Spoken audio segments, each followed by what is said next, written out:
To enable power saving on Samsung Galaxy S26 Plus, first of all, you will need to open settings on your device. Next step is to enter battery options right here, and then you can scroll down to power saving.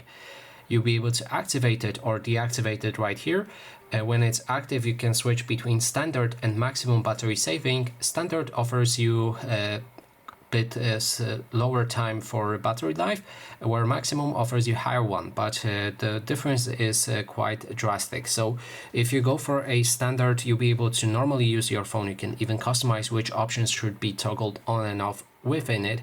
And for the maximum, it uses all of that options, but along with it, most of the apps won't be functional on your phone. That means you won't be able to access most of the apps. As you can see, they are grayed out, but you can always customize which apps will be available by enabling in its settings right here.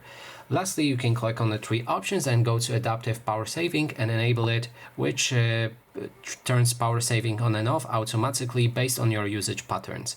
And that is basically everything. Thanks so much for watching.